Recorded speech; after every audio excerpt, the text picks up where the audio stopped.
Hello, everybody. Welcome to another edition of Billboard Comics and our subsection of uh, Girlfriend's Guide to Comic Books. This is a guide for comic book novices to let them know the ins and outs and unknown stuff about comic book collecting.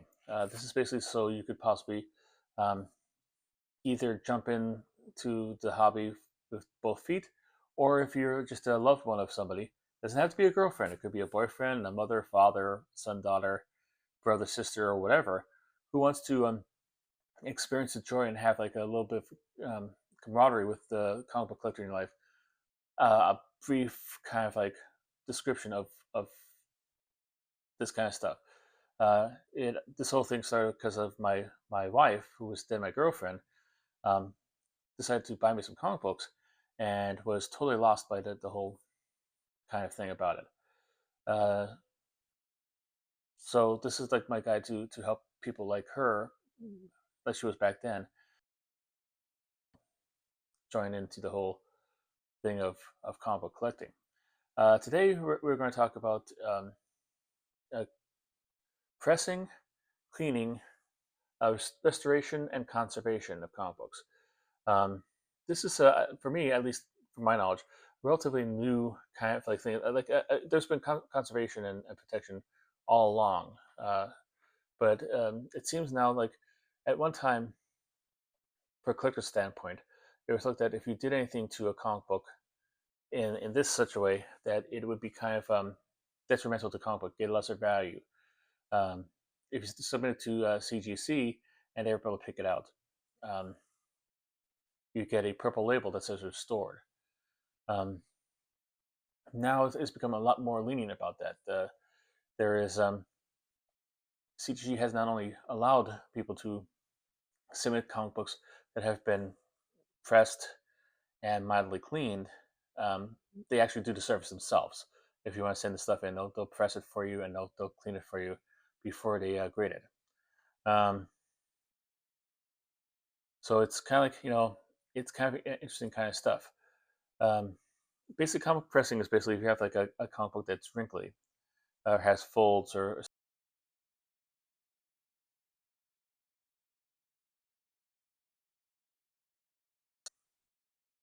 enough that it would not pass muster if it was a written by itself. But pressing this is basically, it's kind of like you put it into a hot press. It's basically the kind of presses, if you've ever been on, like, say, the Jersey Shore or any kind of like places that have gag, like made to order T-shirts, those kind of presses. It's big, usually 15 by 15 kind of like press that you put down and you put heat on it. This is not going to be a description of like how to do this because I have not pressed a book in my entire life. I don't have any room where I live to do it because you need a little bit of space to actually do that. Um, but it's that I'm going to the basic properties about that. If you want to know the intricacies of doing it, and I'll go into a little bit later why you would want to, there are plenty of videos on um, YouTube to tell you about that. Um, but this will basically like kind of like the process is basically putting into one of these like pressing machines. Um, making sure to take methods to protect the comic book itself, like putting like um, some wax paper or parchment paper over it, so the heating element doesn't stick to the comic book or warp it or cause any damage to it.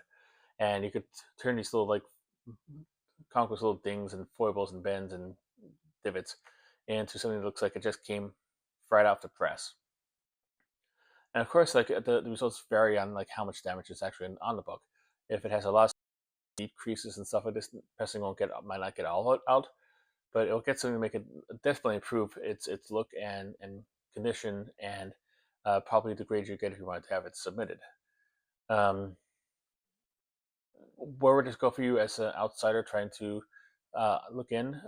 Well, if you're trying to buy something for a loved one of yours and he is into pressing or he knows pressing or he sends stuff out to be pressed, um, you could get a key at a cheaper price at a lower grade that has pressable defects in it. If it has like a big rip halfway through it, it's not going to be helping the pressing or cleaning.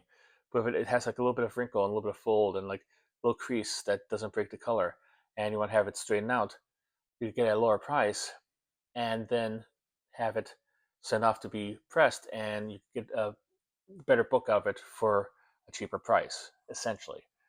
Um, but pressing is basically like that. Cleaning stuff like this. Like I said, I'm not an expert cleaner. I've never cleaned anything. I've tried to clean stuff like this, but it seems like just basically, like I've seen people who do like basically baths of comic books, but I think that's more considered to be more restoration and conservation. Um, but cleaning is like spot cleans. People who go over the whites with like a little eraser to make them look whiter, or try to get rid of a stain that way, or wipe it down with like a face pad, like one of those like makeup remover pads that the females in your life might have. Just try to like get some of the dirt and surface dirt and make it look a little bit better, look a bit shinier and stuff like this. Apparently this helps a lot because like the videos I have, they actually do this. Like the grades could go up like anywhere from zero point 0.5 or to one full number grade, um, depending on who's doing it. Do you have to do it yourself? Absolutely not. There's a whole bunch of, if you put into Google like comic book pressing, there's a whole bunch of options available to you. Usually the prices run from about like say um, $12 per book all the way up to like about like maybe $50 per book, um, depending on the condition and how deep of a cleaning that you want. And with also some stuff added on if you have a especially valuable book, to make sure to treat it with kid gloves to make sure it doesn't get like destroyed in the whole like pressing process. Um, but this is also something you could actually do by yourself. Like I said, I'm on Amazon, anywhere from like about like $150 up to $300, depending on how many bells and whistles you want on the machine.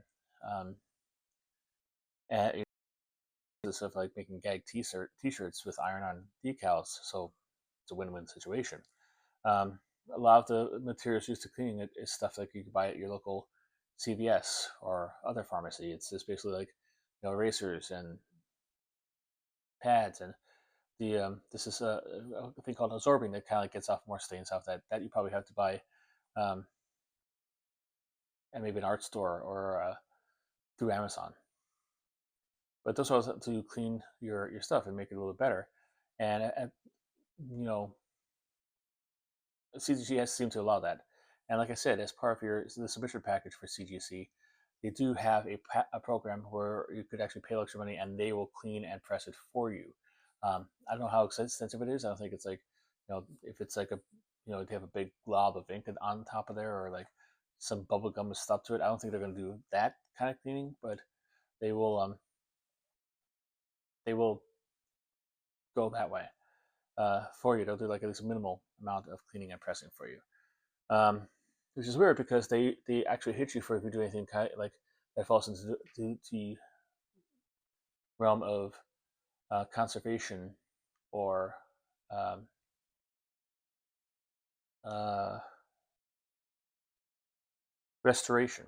Um, and you might think those are two things. Like there are two different things. Restoration is as defined as I online by that is like basically you're trying to improve the book for cosmetic reasons to make it more valuable. And they could tell, like, if you have like cover breaking creases that on a black cover, and you try to put it in with like say some sort of marker, they'll be able to tell. Um, you know, if you change out the rusty staples from your book and put brand new shining staples in there, um, obviously that's a big tell because they're new staples. I've heard some people like saving old comic books that are not really good and get the staples off of that and use those staples to replace any bad staples or rusty staples, in a comic book. I don't know if that really fools the CGC people, but if you go too far into the area of cleaning or pressing or like in the comic book, you'll get what is called a restored grade. It's a purple label on top of your CGC submission, and usually this is an indication to people like this is not, this has been restored obviously, and people usually rather not have a restored version. So the prices that affect the price of your comic book or whatever you restored.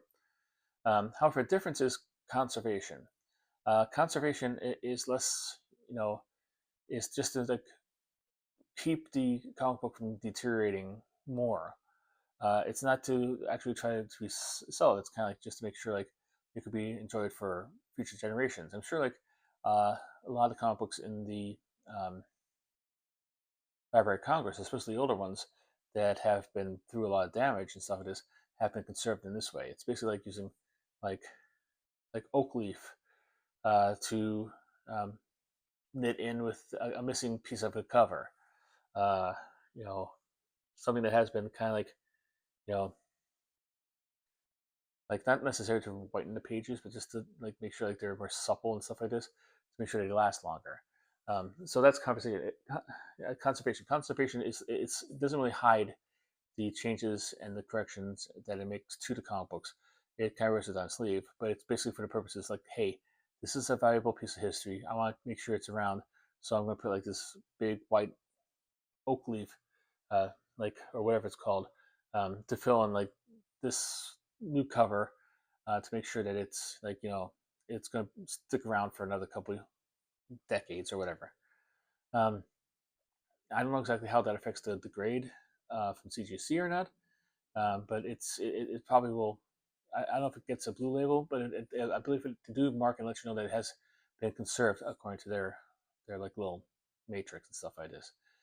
Yeah, but this is like it's all weird thing to me because back when I started collecting, any changes you made to the comic books to try to correct any flaws in it was seen as being kind of like to like almost illegal or at least immoral. Like you're trying not to um, you're trying to cheat the system in some way, and you know if you get caught doing it, people look down on you. Now it's like okay, well, it's partially accepted, um, but they have to line a demarcation about like how far is too far and stuff like that. At least in my eyes. Um, so that's it. If like I said, I'm not an expert on this. If you are and you want to like to contribute some information down in our comments, go right ahead. If you have any questions about this that I can maybe research and get back to you on that, also leave a comment. If you found this useful, or you made all the way through to this point, you should have at least done that. Um, subscribe and like the thing. It helps a lot to try to grow this channel and also to try to let me know exactly what kind of like um, work better. So that'll be it. I'll wrap it up now. Until I see you again, keep on collecting.